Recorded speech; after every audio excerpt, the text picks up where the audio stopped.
창세기 49장 22절에서 26절. 요셉은 무성한 가지 곧 샘 곁에 무성한 가지라. 그 가지가 담을 넘었도다. 활 쏘는 자가 그를 학대하며 그를 쏘며 그를 군박하였으나 요셉의 활이 도리어 견강하며 그의 팔이 힘이 있으니 야곱의 전능자의 손을 힘입음이라. 그로부터 이스라엘의 반석이 목자가 나도다. 내 아비의 하나님께로 말미암나니 그가 너를 도우실 것이요 전능자로 말미암나니 그가 네게 복을 주실 것이라. 위로 하늘의 복과 아래로 원천의 복과 젖먹이는 복과 퇴복이로다.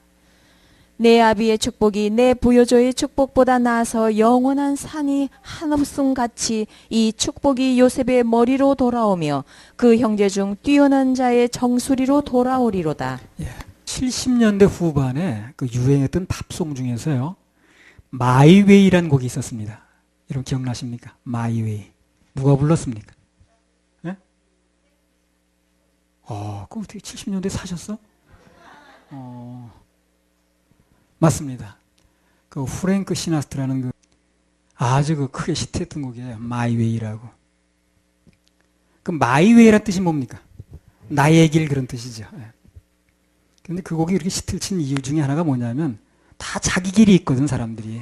다 나의 길이 있는 거예요. 공감을 일으키는 거야. 다 내 길이 있는 거거든. 남자는 남자 길이 있고 여자는 여자 길이 있고 아버지는 아버지 길이 있고 엄마는 엄마 길이 있잖아요. 그래서 다 길이 있는데 그 마이웨이란 그 나의 길이란 그게 굉장히 공감대를 일으킨 거예요. 그래가지고 그 노래가 굉장히 유행을 했었습니다. 하여튼 다 길이 있다는 거에 공감을 한 거예요, 사람들이. 세상 사람들이 가는 길이 있고 구원받고 예수님 피로 거듭난 하나님의 자녀들이 가는 길이 또 따로 있죠. 그래서 인간은 누구나 각자가 스스로 정해진 길이 있는데 그 길을 가면서 이제 운명의 길을 개척해 나가는 겁니다. 그러면 우리가 가는 성도의 길은 과연 어떤 길인가? 오늘 그 얘기를 좀 하려고 그래요. 성도의 길. 오늘 방금 읽은 본문을 통해서 정상적으로 가는 성도의 길이 어떤 길인가? 이런 말씀으로 주제로 축복을 좀 나누도록 하겠습니다. 자, 정상적인 성도의 길. 첫 번째는요. 정상적인 성도는 생명이 넘치는 길을 가야 됩니다. 생명이 넘치는 길. 반드시 그 뿌리가 예수님과 연결이 돼가지고 생명이 넘치는 길을 가야만 정상적인 길인 거예요. 22절 한번 읽어보세요. 요셉은 무성한 가지 곧 샘 곁에 무성한 가지라. 그 가지가 담을 넘었도다. 요셉은 무성한 가지라고 그랬습니다. 샘 곁에 무성한 가지. 그 가지가 담을 넘었도다. 그랬어요. 가지는 가지인데 샘물 곁에 무성한 가지예요. 그러니까 샘물 곁에 뿌리를 대고 있으니까 물을 잘 빨아들이는 거죠. 그러니까 이제 가지가 무성해지는 거예요.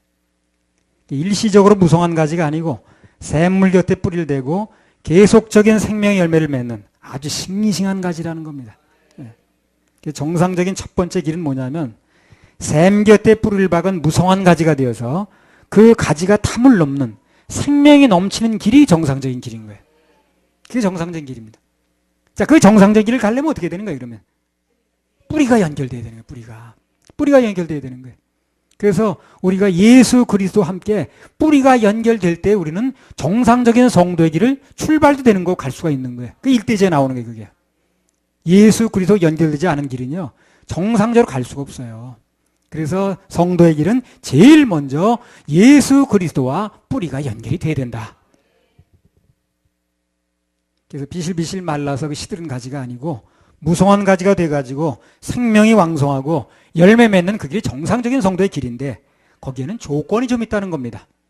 그 조건이 뭐라고 그랬습니까? 지금 뿌리가 연결돼야 된다. 뿌리가. 거듭나지 않은 사람은, 예수 그리스도의 생명으로 거듭나지 않은 사람은 정상적인 성도의 길을 갈 수가 없어요. 잘 가고 있는 것 같아도 비정상입니다. 그건. 나무는 보이지 않는 땅 속에서 그 뿌리가 튼튼해야 되거든요.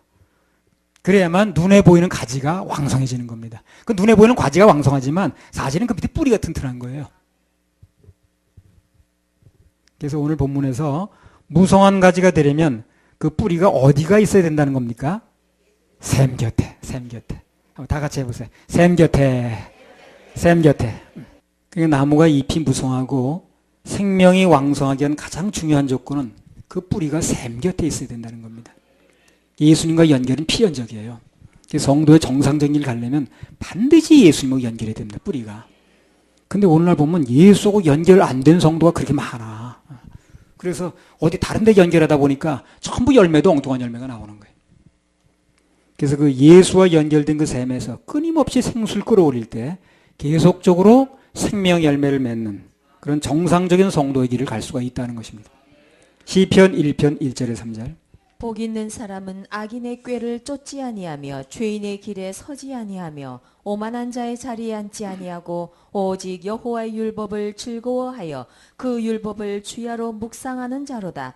저는 시냇가에 심은 나무가 시절을 쫓아 과실을 맺으며 그 잎사귀가 마르지 아니함 같으니 그 행사가 다 형통하리로다. 자, 여기 보세요. 의인의 생명이 약동하려면 반드시 그 뿌리가 마르지 않는 생수에 연결이 된다고 그랬죠. 그 마르지 않는 생수가 예수 그리스도예요. 예. 이 얘기가 지금 마르지 않는 생수가 예수 그리스도라는 게 요한복음 4장에 나오지 않습니까? 요한복음 4장 13절 14절 한번 읽어보세요. 예수께서 대답하여 가라사대 이 물을 먹는 자마다 다시 목마르려니와 내가 주는 물을 먹는 자는 영원히 목마르지 아니하리니 나의 주는 물은 그 속에서 영생하도록 솟아나는 샘물이 되리라. 마르지 않는 생수에 연결이 돼가지고 가지가 무성해졌다고 그랬는데 이게 나중에 알고 보니까 무슨 얘기냐면 예수 그리스도와 연결되면 그 가지가 무성해진다는 얘기를 하는 거예요. 구약이나 신약이나 같은 얘기를 하는 겁니다. 초점은 뭡니까? 예수가 초점인 거예요. 다 예수와 연결이 되야 된다는 얘기를 하는 거예요. 구약에서는 생수의 근원 되신 하나님이라고 그랬고 신약에 와서는 그 생수의 근원 되신 하나님이 예수 그리스도라고 얘기를 하는 겁니다. 그 생수였던 그 근본, 그 물이 내 자신이다라는 얘기를 하는 거예요, 예수님이. 정상적인 성도의 길은 먼저 모든 생명의 근원이신 예수 그리스도와 연결되면서부터 시작이 됩니다. 그 구원이 그렇게 중요한 거예요. 거듭나는 게 중요한 겁니다. 거기서부터 연결이 되는 거예요. 거기서 연결이 안 된 사람은 끝내 열매를 맺어도 엉뚱한 열매가 나와요. 그리고 얘기가 잘 나가는 것 같아도 아까 어떤 것처럼 어떤 그런 분처럼 그 얘기가 다른 데로 나가 버리는 거예요. 정상적으로 연결이 그렇게 돼가지고 되는 게 아니라. 그래서 그분의 샘물가에 뿌리를 내리고 그분의 생수를 공급받으면서부터 성도의 생활이 정상적인 생활이 시작이 되는 겁니다. 말로는 성도라고 하는데 몇 가지 질문을 던져보면 그 뿌리가 예수로 연결되지가 않는 거예요. 그 열매도 당연히 나쁜 열매가 나오죠. 좋은 열매를 맺어야 되는데 열매로 하는 건데. 그래서 성도라고 말은 하지만 그 뿌리를 예수님의 생수에 대고 있지 않은 사람은 사실상 성도의 길을 갈 수가 없습니다. 왜 생수가 공급이 안 되는데 무슨 수로 그 길을 가겠습니까? 그래서 거듭나서 예수님과 연결되지 않고는 정상적인 성도의 길은 불가능하다는 겁니다. 그래서 오늘 많은 사람들이 예수를 믿는다고는 하는데 그 뿌리가 잘못된데, 즉 뭐 잘못된 신학이라든가 거짓된 가르침이라든가 잘못 해석한 가르침이라든가 또 인간의 상식이라든가 그런데 연결되어 있다 보니까 그 열매가 나중에 보면 엉뚱한 게 나와버리는 거예요. 그래서 그런 뿌리를 잘못되고 있는 사람들은 믿는다는 이름은 있는데 가지와 잎사귀가 항상 시들시들해 뭔가 열매도 기대할 수 없고요. 그래서 정상적인 성도의 길은 예수님과 연결돼서 생명이 넘치는 길이어야만 된다는 것입니다. 그래야만 자신은 물론이고 타인에게도 영향을 미칠 수 있는 것이고 오늘 요셉 얘기만 봐도 그래요. 원리가 똑같습니다. 그래서 요셉은 야곱의 12아들 중에서 누구 못지않게 그 파란만장한 인생을 보냈거든요. 그 어려서 모친이 사망했기 때문에 어머니 사랑이 뭔지도 모르지 않았어. 요셉이 어렸을 때 죽었죠, 엄마가. 그죠? 그 자신이 꿈꾼 거밖에 없는데, 그 꿈꾼 거 얘기한 거밖에 없는데, 자기는 사실을 얘기를 한 건데, 형들이 미움받아가지고, 가족하고 오늘날도 그렇더라고. 사실을 얘기를 해주면 미움받더라고.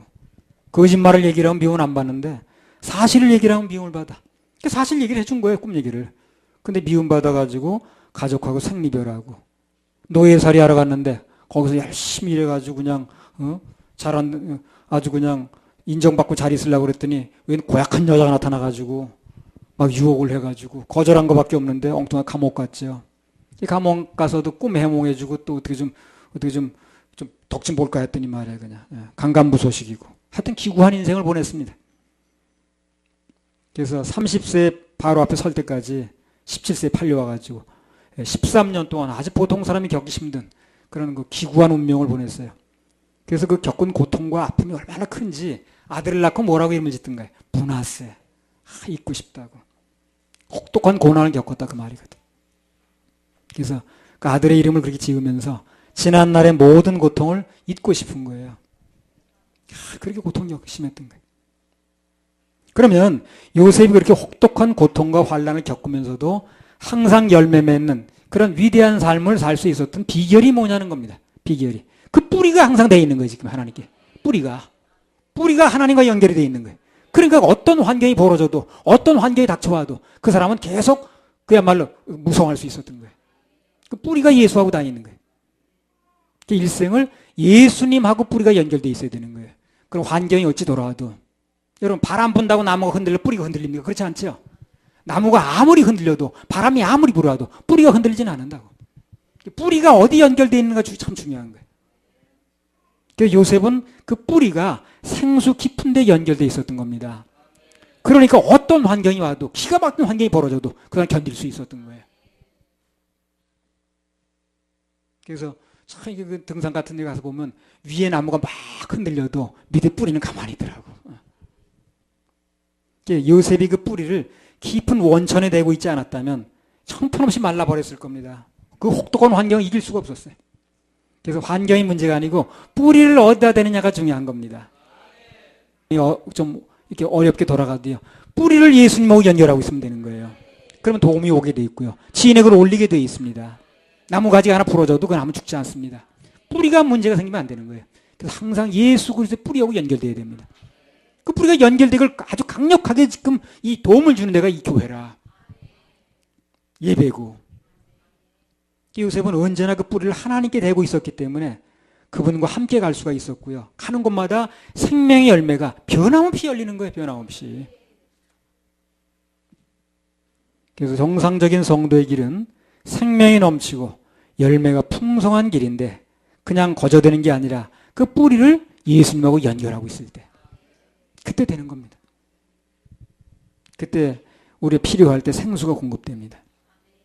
구원도 예수님 생수를 만났을 때 되지만 성장도 계속 그분으로부터 공급을 받아야 되는 거예요. 생수를 공급받아야 돼요. 좋은 물을 공급받아야 됩니다. 그래야 제대로 성장을 되는 거예요. 좋은 물. 요즘 좋은 물을 먹어야 되는 거예요. 좋은 물. 좋은 물을 먹어야 돼요. 우리 인체에 뭐 70%가 물이라면요. 좋은 물을 먹어야 되듯이 우리 영도 마찬가지입니다. 좋은 물을 먹어야만 되는 거예요.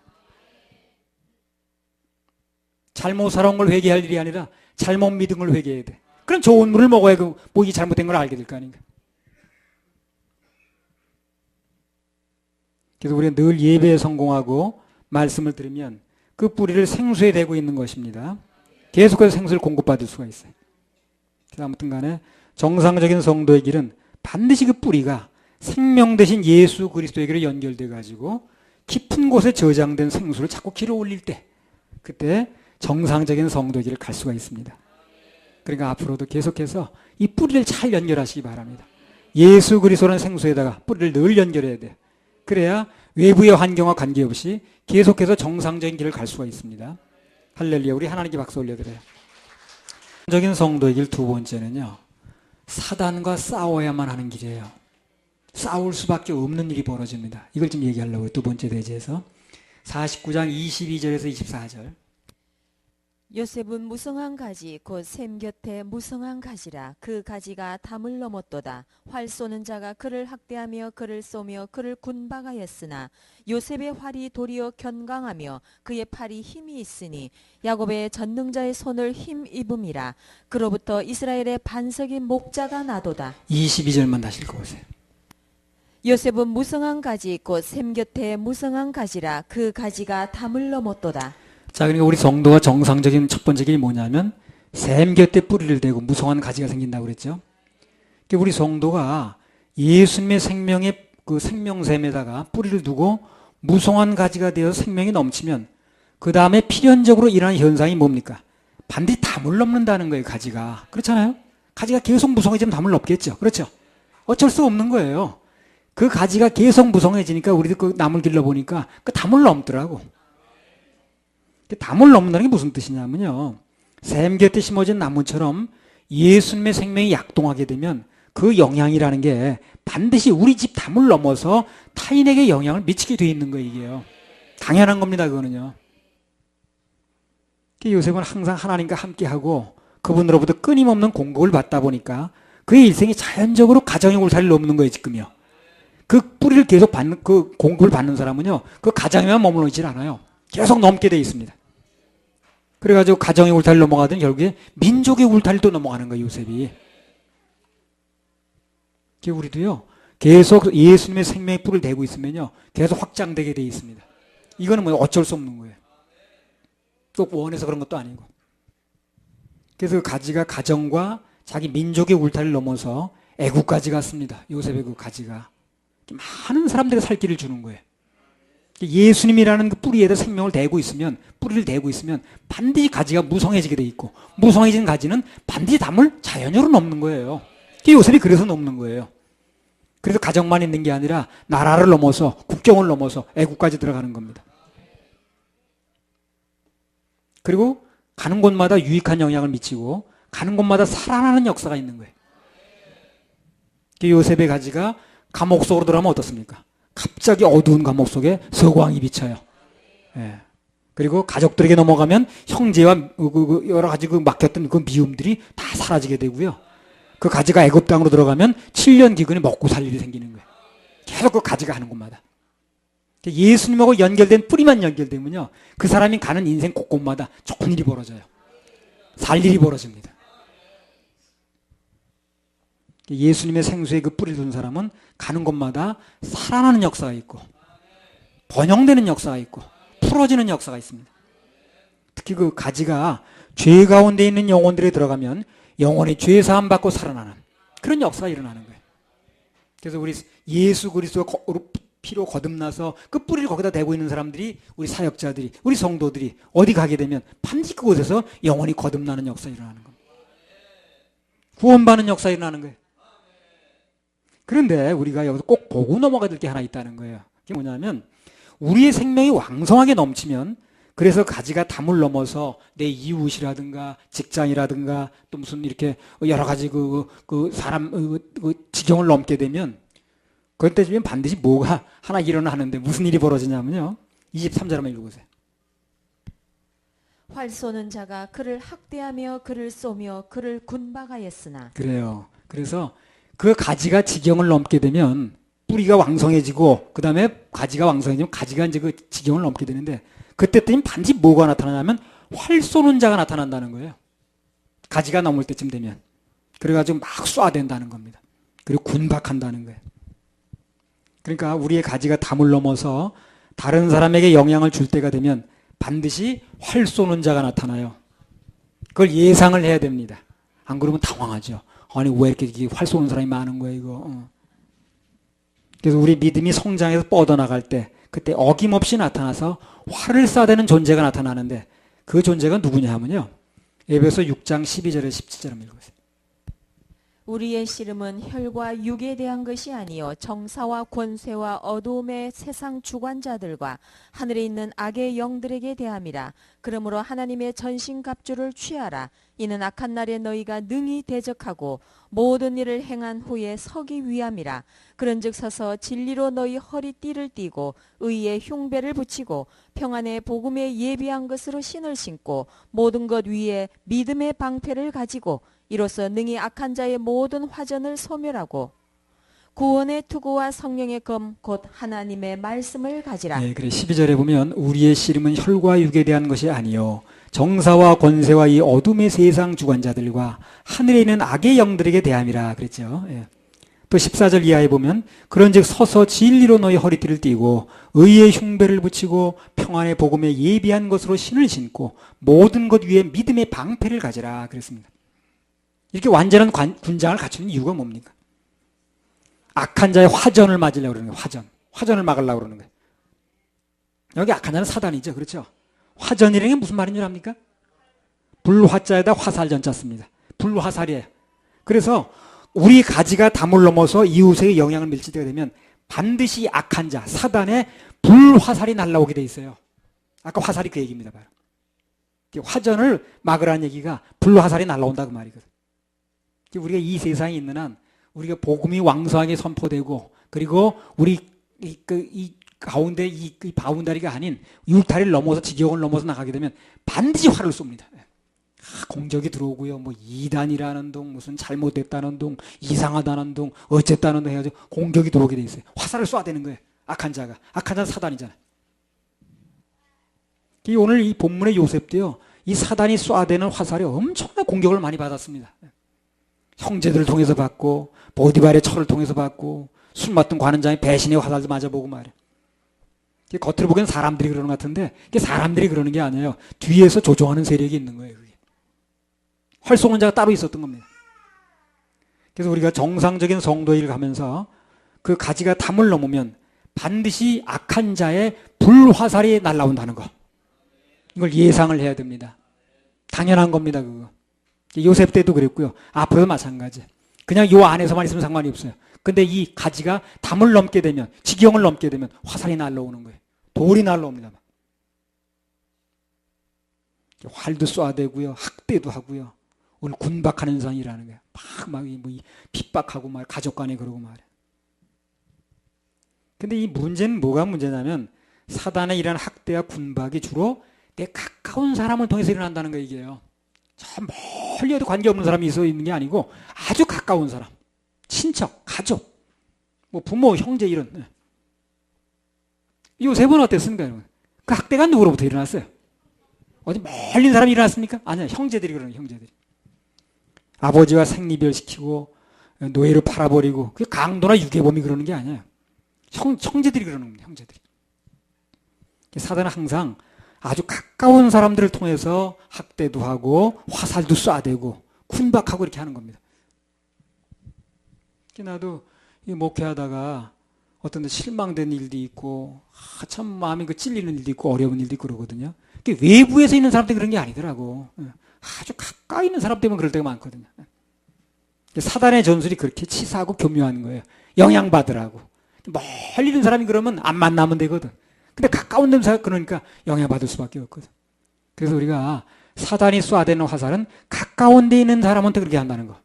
이걸 우리 예상을 해야 됩니다. 예상을 하게 되면 그런 일이 벌어져도 우리가 예상을 했기 때문에 이제 견뎌나기 쉽죠. 좀. 근데 예상을 못하고 그런 일이 벌어지게 되면 아이고 이거 예수 믿고 이제 내가 좀 뭐 좀 해보려고 그러니까 왜 이렇게 공격이 많은 거예요. 이거 견디기가 힘들어요. 그래서 아주 가까이 있는 사람들부터 빽 빠지는 일이 벌어지기 때문에 사단의 전술이 이렇게 아주 치사하고 교묘한 겁니다. 자, 그런데 중요한 건 뭐냐면요. 그 싸움의 결과가 어떻게 나타나냐는 거예요. 싸움의 결과가 23절 24절. 활 쏘는 자가 그를 학대하며 그를 쏘며 그를 군박하였으나 요셉의 활이 도리어 견강하며 그의 팔이 힘이 있으니 야곱의 전능자의 손을 힘입음이라. 그로부터 이스라엘의 반석인 목자가 나도다. 예, 여기 보면 활 쏘는 자가 그를 학대하고 또 쏘고 군박하였으나 그럼 어떻다는 거예요? 요셉의 활이 도리어 견강하며 그 팔에 힘이 있으니 왜? 야곱의 전능자의 손을 힘입음이라. 그럴수록 그렇게 확대가 심하고 화살이 날아올수록 누가 더 도운다는 거예요? 하나님이 더 도우신다는 거예요. 하나님께서 나를 도우십니다. 예.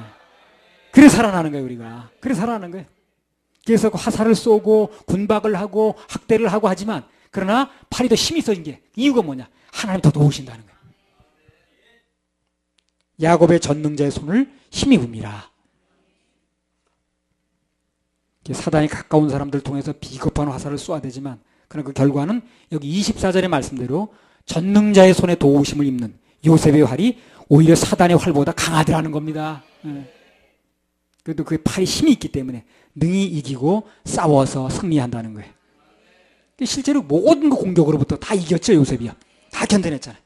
다 이겼지 않습니까? 왜 그러냐면 전능하신 하나님께서 요셉 편이니까. 따라해서 하나님은 내 편이십니다. 하나님은 내 편이십니다. 하나님은 우리 편이십니다. 그래서 우리가 사단의 그런 전법을 알고 그 결과가 어떻게 될 것인가를 미리 알게 되면 영적인 싸움을 할 때 우리가 지치지 않을 수 있어요. 예상되니까. 아, 그거 알았던 거예요, 우리. 아, 활 쏴야 되는 거, 아, 쏴야 되는 거, 아, 그거 알았다니까, 우리 미리. 아, 쏴야 되는 게 예상돼 있는데 뭘 그래. 그러나 결국은 우린 승리한다. 왜? 하나님의 힘 있는 팔이 우리 도와주시니까. 현재 상태와 관계없이 최후의 승리가 보장되어 있다는 거예요. 성도의 길이라는 건 비록 가까운 친족이라든가 친구라든가 이웃이라든가 그런 사람도 공격받고 참 어렵죠. 아는 사람이 그러니까. 비난받고 그렇게 아주 어려운 길이지만, 험난한 길이지만, 고통받는 길이긴 하지만, 그러나 그곳에는 하나님의 전능하신 손길이 함께 한다는 거예요. 반드시 결국은 승리하고, 그래서 결국은 기쁨의 길이라는 겁니다. 그게 성도의 길이 두 번째예요. 그래서 화산의 그 지경을 넘게 되면, 뿌리를 예수님께 대고 있으면 가지가 무성해지니까 반드시 지경을 넘게 돼 있는데, 담을 넘게 돼 있는데, 그럼 화살 쏘는 자가 나타난다는 거예요. 그러나 지지 않는다는 겁니다. 반드시 하나님의 강하신 손길이 함께 한다는 겁니다. 그걸 믿으셔야 됩니다. 할렐루야. 우리 하나님께 박수 올려드려요. 예수 그리스도와 함께 뿌리가 이제 연결되어 있으면 그 가지는 무성하게 되어 있습니다. 반드시 지경을 넘게 되어 있어요. 담을 넘게 되어 있습니다. 그때 나타나는 게 활 쏘는 자가 나타나요. 그러나 염려할 게 없는 게 뭐냐면 요새의 팔이 더 견강해서 하나님의 전능자가 도와주시니까 결국은 승리한다는 겁니다. 요셉은 승리했잖아요. 그 승리한 사실을 성경에 왜 써놨냐는 거지. 우리도 승리한다는 거예요. 염려하지 말라는 거예요. 걱정하지 말라는 거예요. 한번 해보세요. 염려하지 말아라. 걱정하지 말아라. 할렐루야. 자, 정상적인 성도의 길 마지막 세 번째입니다. 정상적인 성도의 길은요, 하늘의 복도 받고 정상적인 성도의 길을 가면 땅의 복도 받습니다. 그게 정상적인 성도의 길이에요. 받되 반드시 받는 길입니다. 반드시. 받거나 말거나가 아니라 반드시 받습니다. 그래서 하늘의 복도 물론 받지만 정상적인 성도의 길을 살다 보면 땅의 복도 반드시 받게 돼 있어요. 여기 하나님께 뿌리를 연결해서 왕성한 생명을 누렸고 사단의 교묘한 화살을 믿음으로 승리한 성도가 마지막으로 받는 축복이 무엇인가? 창세기 49장 25절에서 26절. 내 아비의 하나님께로 말미암나니 그가 너를 도우실 것이요 전능자로 말미암나니 그가 네게 복을 주실 것이라. 위로 하늘의 복과 아래로 원천의 복과 젖먹이는 복과 태의 복이리로다. 내 아비의 축복이 내 부여조의 축복보다 나아서 영원한 산이 한없음 같이 이 축복이 요셉의 머리로 돌아오며 그 형제 중 뛰어난 자의 정수리로 돌아오리로다. 그래서 하나님께 뿌리를 연결해서 왕성한 생명을 누리면서 사단의 교묘한 화살을 믿음으로 승리한 성도가 마지막으로 받는 축복은 첫째는 하늘의 복이요, 둘째는 땅의 복이라는 것입니다. 하늘의 복이 뭘까요? 하늘의 복은 우리 영혼이 잘 되는 거죠. 영혼이 잘 되는 겁니다. 길을 제대로 찾는 거예요. 그래서 우리 이 땅을 떠났을 때 천국 가는 것입니다. 하늘나라는 멸류관 받는 복입니다. 이게 하늘의 복이에요. 이 하늘의 복은 하나님께서 우리에게 세세무궁토록 누릴 수 있게 보장해 주신 축복입니다. 구원받은 사람은 다 누리게 해주십니다. 이건 두고두고 우리의 복된 소망입니다. 자, 그리고 우리 하나님의 자녀들은 정상적인 성도라면 하늘의 복과 함께 땅의 복도 받는다고 그랬죠, 지금요. 과연 우리는 땅의 복과 어떤 관계에 있는가? 그래서 땅의 복이 뭐냐면요, 요한 3서 1장 2절 한번 읽어보세요. 사랑하는 자여 내 영혼이 잘됨 같이 내가 범사에 잘되고 강건하기를 내가 간구하노라. 땅의 복이라는 거냐, 한마디로 우리 영혼이 잘된 거죠. 우리 영혼은 무조건 잘 됩니다. 그렇죠? 구원받았으니까, 지옥 가지 않으니까 무조건 잘되도록 보장되어 있는 거예요. 가장 뿌리가 잘 되어 있는 것입니다. 영혼이 잘된 같이 범사에 잘되는 복입니다. 범사에 잘되는 복. 해보세요. 범사에 잘되는 복. 범사에 잘되는 복. 늘 드리는 말씀입니다만 하나님께서 우리에게 어떤 특별한 목적을 위해서 시련을 주실 수가 있고 연단하실 때가 있어요. 그러나 그 훈련 기간이 끝나면 그 시험에 합격하면 반드시 그 하늘의 복은 물론이고요, 반드시 풍성한 땅의 복으로 갚아주게 되어 있습니다. 훈련 기간 연단이 끝나면요 반드시 그렇게 되게 되어 있어요. 정상적인 경우라면 하나님 자녀가 그냥 아무런 이유도 없이 가난하게 살고 아무런 이유도 없이 비참하게 살고 아무런 이유도 없이 병들어 있는 거, 그게 정상적이 아니에요. 그렇지 않습니다. 연단 과정에서 훈련 과정에서 그럴 수 있습니다만 그러나 정상적인 성도의 길은 반드시 그렇게 끝나지 않아요. 하늘의 복을 반드시 받듯이 가난하고 비참하고 병들어 상태로 끝나지 않습니다. 어떤 특별한 목적이 있을 때 잠시 고난이 허락되는 경우는 있지만 그러나 그러한 상태가 근본적인 뜻은 아니라는 것입니다. 정상적인 상태라면 성도는 하늘의 복을 받았듯이 땅의 복도 받게 되어 있습니다. 그게 정상적이에요.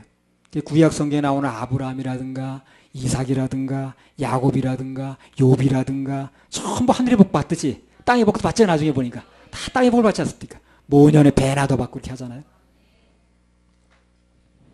그래서 조건은 땅의 복보다는 하늘의 복을 우선적으로 추구해야 된다는 거죠. 땅의 복만 매달리면 안 돼요. 그건 눈이 멀어버려요. 하늘의 복을 추구하면서 나갈 때 땅의 복을 받아도 눈이 멀지 않습니다. 그러나 하늘의 복은 놓쳐버리고 땅의 복만 찾아가면 그 복을 받는 순간 눈이 멀어버려요. 길을 잃는 거예요.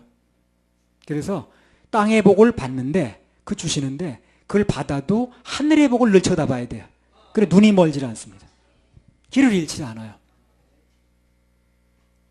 그래서 영혼이 잘된 같이 범사가 잘된다고 그랬기 때문에 영혼이 먼저 잘 돼야 됩니다. 영혼이 안 되는 가운데서는 땅의 복을 받아도 결국은 잘 되지 않아요. 그래서 복을 받아도 하나님께서 큰 복을 내려주셔도 계속 예배에 성공해야 되고 영적인 일에 치중해야 되고 영적인 일에 쓰임받아야 되고 영적인 일에 투자해야 되고 그렇습니다. 그래야 그 길을 눈이 멀지 않아요. 오늘 요셉이 평생토록 그가 무슨 그냥 어디 가서 뭘 하고 있든 간에 하나님을 늘 의식하고 그 다음에 뿌리를 생명수에 대고 하늘의 복을 먼저 추구하니까 하나님께서 땅의 복도 넘치도록 주시는 거예요. 요셉한테. 창세기 49장 25절 내 아비의 하나님께로 말미암나니 그가 너를 도우실 것이요 전능자로 말미암나니 그가 내게 복을 주실 것이라. 위로 하늘의 복과 아래로 원천의 복과 젖먹이는 복과 태의 복이리로다. 보세요. 위로 하늘의 복도 주시고 아래로 원천의 복과 젖먹이는 복과 태의 복이라. 자손 많은데 번창한다 그런 얘기죠.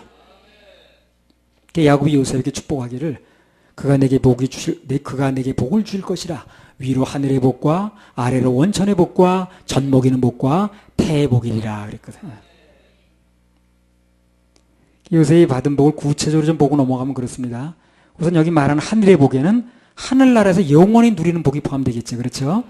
그리고 또 다른 측면에서 보면 하늘의 복을 이제 이 땅에서 누리는 게 뭐냐. 날씨 주시지, 비 주시지, 이슬 주시지, 햇빛 주시지. 이게 다 복입니다, 이게. 이거 세상 사람들은요, 예수 믿는 자녀들한테 고맙다고 그래야 돼요. 그래서 하나님의 자녀들이 비춰주는 복을 저들도 그냥 나눠 쓰는 거예요. 돈 안 받고. 햇빛도 돈 받는다 그러면요, 이 세상에 빚 안 질 사람이 없어요. 공기 돈 받는다 그러보세요. 다 빚쟁이 되지. 그래서 하나님의 자녀들에게 공급하는 과정에서 저들도 다 먹고 살고 숨쉬고 사는 거예요. 믿거나 말거나. 우리나라 지금 이렇게만이라도 이렇게 버티고 하는 게 다 하나님의 자녀들을 보호해서 그런 겁니다. 그것도 믿거나 말거나. 세상 사람들은 그렇게 생각 안 하죠. 사람이 뭘 잘해가지고 잘하긴 뭘 잘해. 요셉은 바로 그 복을 받았기 때문에 말년에 부자로 살았습니다. 너무너무 잘 살았잖아요.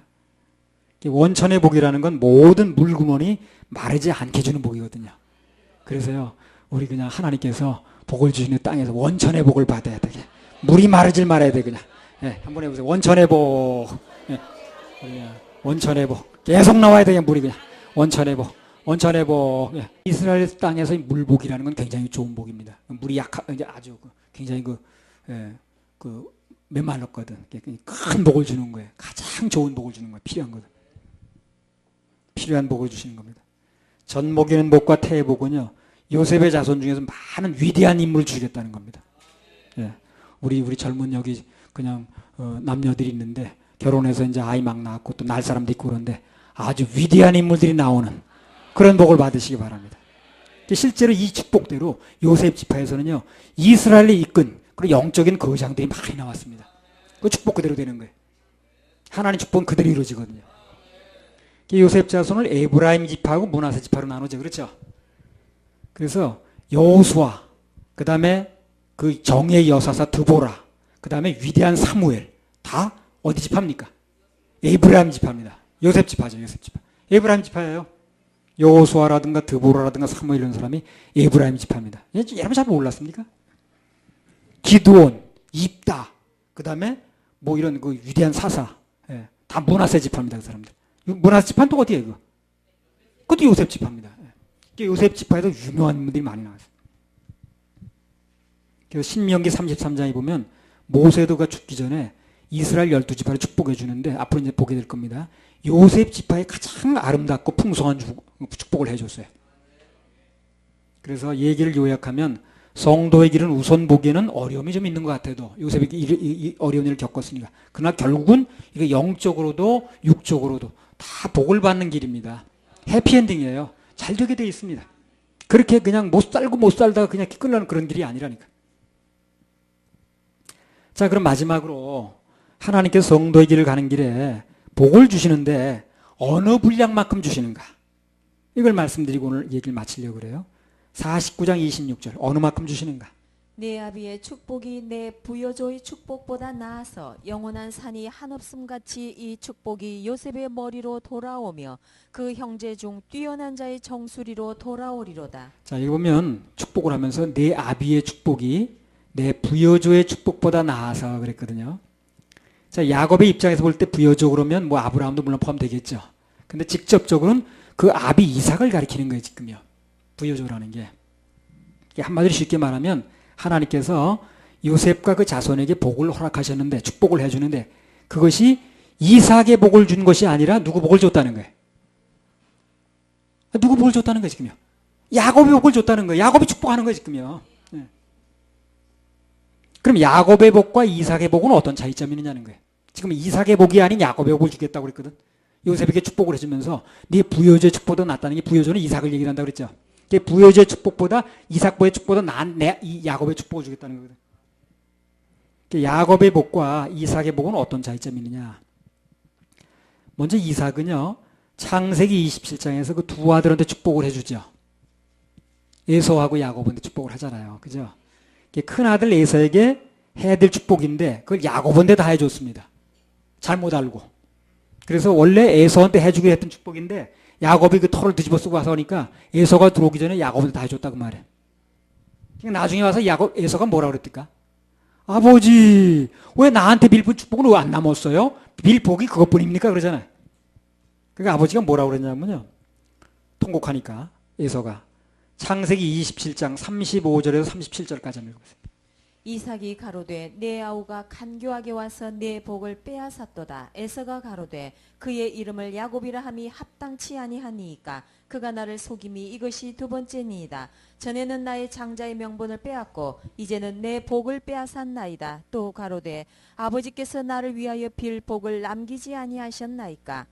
이삭이 에서에게 대답하여 가로되 내가 그를 너의 주로 세우고 그 모든 형제를 내가 그에게 종으로 주었으며 곡식과 포도주를 그에게 공급하였으니 내 아들아 내가 네게 무엇을 할 수 있으랴. 자 보세요. 그래서 복을 다 빌어줬다 그러니까 에서가 아니 빌 복이 그것뿐입니까? 나를 위해서 빌 복을 안 남겨놨습니까? 그리고 막 통곡을 하잖아요.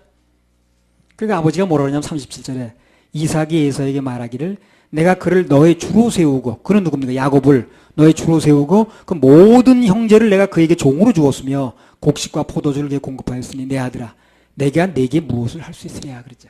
한마디로 말하면 뭡니까 이건? 더 이상 빌 복이 없다고 말해. 너를 위해서 더 이상 빌 복이 없다. 이삭의 축복이라는 건 무슨 복입니까 그러면? 한 번 주고 나면 더 이상 줄 것이 없는 고갈나는 복이라 이게. 이삭의 복은요. 더 이상 줄 복이 없는 거예요. 고갈나는 거예요. 더 줄 게 없다고 그러잖아요. 그밖에 없습니다. 그러니까 한 번 줬는데 내가 더 이상 뭘 줄이야. 그러니까 이삭의 축복이라는 건 한 번 주고 나면 더 이상 줄 게 없는 고갈나는 복이라는 거예요. 그래서 하나님께 요셉에게 축복을 주실 때 이삭의 것으로 하지 않는 거예요. 왜? 그것은 언제나 끝나는 복이니까. 고갈나는 복이니까. 그럼 하나님께 요셉에게 주시고자 하는 야곱의 축복은 어떤 종류의 복이냐? 야곱은요. 죽기 전에 자그마치 12아들한테 축복을 했습니다. 12아들. 그 줘도 계속 주는 거예요. 계속 줘. 고갈이 안 나는 복이에요. 한마디로. 12아들한테 계속 축복을 하는 거예요. 앉혀놓고. 얼마든지. 예. 유다에게 먼저 축복해줬다고 그래가지고 요셉에게 빌복이 안 남는 게 아니라니까요. 네 형 유다한테 다 줬어. 어디 남은 게 없다. 그게 아니고 유다한테 복을 빌어주고 나서도 계속해서 뭐 그다음에 이사갈이라든가 뭐 쭉 얘기를 하잖아요. 그다음에 요셉은 막내 아들이죠. 마지막이죠. 그 베냐민이 또 있긴 합니다만 그 마지막까지 와서도 여전히 빌복이 남은 거예요. 계속 나온다 그 말이에요. 계속 나온다 그 말이에요. 그래서 그 복을 얘기를 하는 거예요 지금요. 이게 이삭의 복이 아닌 야곱의 복을 주겠다는 게 의미가 심장한 거예요 이게요. 이삭처럼 작은 아들에게 축복했다고 큰 아들에게 줄 거 없는 그런 복이 아니라니까요. 야곱은 유다와 요셉 외에도요 이사갈에 축복했고 가덱에 축복했고요 아셀에게 축복했고요 납달리에 축복했고요 다 그 분량대로 축복을 해주는 거예요. 야곱에게는요 아들이 100명이 넘어도 아무 상관이 없는 거예요. 100명이 넘어도 계속 오는 거예요. 샘 곁에 뿌리를 댄 게 그 축복이 그런 거예요. 계속 나오는 게 계속. 말씀도요 이 목사가요 샘 곁에 뿌리를 둬야 됩니다. 그래 계속 나오는 거예요. 안 그러면 고갈라 나중에 둘 게 없어. 야곱은요 아들 외에도 또 남어 손자불로 와 손자까지 주는 거예요. 에브라임 주고 므낫세 주고요. 그리고 또 남어 바로한테도 해줘. 또 얼마든지 주는 얼마든지. 그래서 이 야곱의 축복을 받게 되면요 얼마든지 주는 축복이 오는 거예요. 그래서 우리 사역자들도요 야곱의 복을 받게 되면요 얼마든지 줄 수 있습니다. 고갈 나지 않아요. 고갈이 나가지고 이제 줄 게 없네. 아니야 그렇지 않아요. 그건 이삭의 복을 받아서 그래요. 계속 복이 오는 거예요. 그래서 계속해서 나오는 복이 야곱의 복이라 이게. 이 복을 주겠다는 게 얼마든지 주는 복. 그래서 여기 야곱의 축복이 그 부여조의 축복보다 낫다는 게 바로 그런 뜻이라 그게. 얼마든지 주는 복과 한 번 주면 고갈나는 복과 이 차이라는 거예요. 그럼 하나님께서 우리에게 주시는 복은 무엇인가? 무슨 복이겠어요? 야곱의 복입니다. 그래서 우리 성도들이 주시는 복도요 달랑달랑한 복이 아니에요. 그런 이삭의 복이 아니라 풍성하고 넘쳐서 얼마든지 줄 수 있는 야곱의 복입니다. 그래서 오늘 이 말씀 우리에게 주시는 거예요. 그래서 이 말씀 속에 들어있는 그 하나님 마음 얼마든지 주시고 또 주시고자 하는 마음 그분의 성품을 알겠더라고. 우리 이 하나님 이런 분이구나. 우리에게 주고 또 주고 주고 또. 그러니까 뭐 한 번 복을 빌었다고 한 번 받았는데 지난번에 주셨는데 또 주시겠어. 그때는 어떤 한 번 더 우연히 넘어간 거지. 이번에는 성격이 다른데 그러지 마셔요, 그냥. 하나님 주시는 복은요. 야곱의 복을 받으면 계속 오는 거예요. 한 번 오고 마는 게 아니에요. 그래서 우리는 바로 이런 하나님 풍성한 축복을 받아들이고 있는 겁니다. 그래서 이 복을 주시는 하나님 바라보고 이 복을 주시는 하나님 밑에서 우리는 살아가면서 늘 그분을 소망 삼고 그분을 바라보고 감사하고 희망을 가져야 됩니다. 낙심하지 마세요. 아까 낙심한 사람 쓸 수 없어요. 왜 하나님 바라보는 게 아니거든. 오직 여호와를 앙망하는 자는 새 힘을 얻는다 그랬는데 주님 바라보셔야 됩니다. 우리는 마르지 않은 생수에다 뿌리를 대고 있는 사람들이에요. 가지는 무성하게 돼 있고 화살은 날라와도 막아지게 돼 있고 화살이 날라와도 하나님 방패시거든. 그래서 오늘 정상적인 성도의 길이라는 주제로 말씀을 드렸는데요. 정상적인 성도의 길은 어떻습니까? 반드시 예수님과하고 연결돼 가지고 생명이 넘치는 길이라고 그랬습니다. 그냥 비실비실 힘없이 가는 길이 아니에요. 그건 정상적인 길이 아닙니다. 정상적인 성도의 길은 화살이 날라와도 반드시 싸워서 승리하는 길. 왜? 전능하신 하나님 성길이 함께 하시니까. 정상적인 성도의 길을 마지막은 세 번째로 하늘의 복과 땅의 복을 반드시 받는 길이라. 반드시 받는다는 거예요. 어떻습니까? 성도의 길 갈만하죠? 갈만합니다. 갈만합니다. 좋으신 하나님이 계시니까. 갈만한 길이에요. 그래서 성도의 길을 겁내지 마세요. 갈만한 길입니다. 갈 수 있으니까 가라고 한 거예요. 그래서 이런 이중삼중의 보장이 돼 있고 또 주님께서 여러 가지를 인도하시는 길이 예비되어 있으니까 우리는 감사한 마음으로 따라가면 됩니다. 한 주간 동안 어떤 일이 벌어져도 뿌리만 예수님께 대고 계셔요. 뿌리만 하나님께 대고 계시기 바랍니다. 그리고 말씀 공고를 받으셔요. 그러면 뿌리가 살리는 것이지 가지가 뿌리를 살리는 게 아니에요. 뿌리가 가지를 살리는 것입니다. 할렐루야. 우리 하나님께 박수 올려드립니다.